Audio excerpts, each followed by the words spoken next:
Today I'd like to show you some examples of sound games. In the classroom, we use sound games to help children identify the beginning, end, and middle sound in words. We use small objects such as these.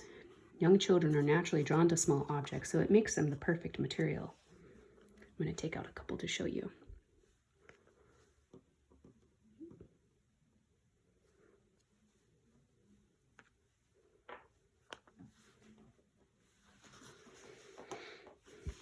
The first step with the game is to introduce each of the objects you're using.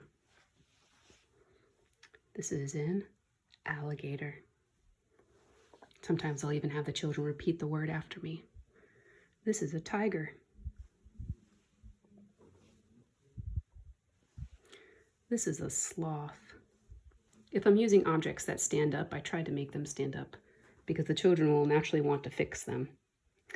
This is a fish. This is a nut.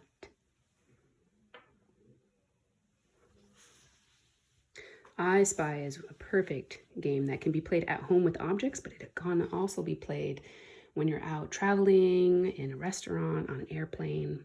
So it makes it a great game to use at home as well. It starts like this. I spy with my little eye something that begins with Now give them a moment. Longer than you think as an adult. Yes, that's right. Fish begins with F. I spy with my little eye something that begins with Ah. Can you see the object that begins with Ah? Say the name or point to it. Yes, alligator begins with Ah. So the first step, as I said, is always the beginning sound. The next level in the game is to introduce end sounds, such as this. I spy with my little eye something that ends with F.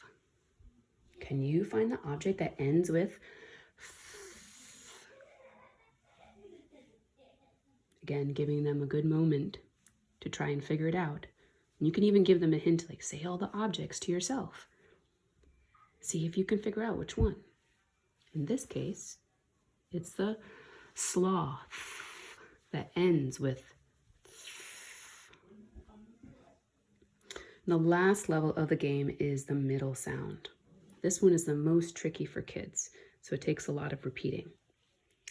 I spy with my little eye something that has the middle sound Can you find something that has the middle sound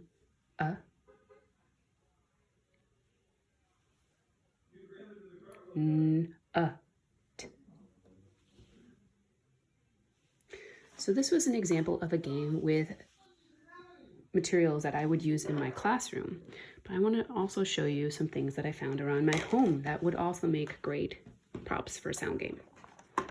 So I put together a basket from things I found around my house and in my daughter's room. And I tried to get things that represented most letters of the alphabet. Notebook. I found this nice picture of a hummingbird. Basket. Queen. Vase. Umbrella. I had to dig into the Legos to get that one. Owl. Even use some of their favorite things. If they're really into trucks, use their toy trucks. Get a couple different kinds with different names that they would know so that they can be excited about the game. And then get a couple fun random objects. Like this is my daughter's whisk that she uses in the kitchen when we're cooking together. But it's a great use for that's a letter that's often a little hard to find. So I hope you enjoyed this lesson on how to do some sound games. Try them out in your home and let me know how it goes.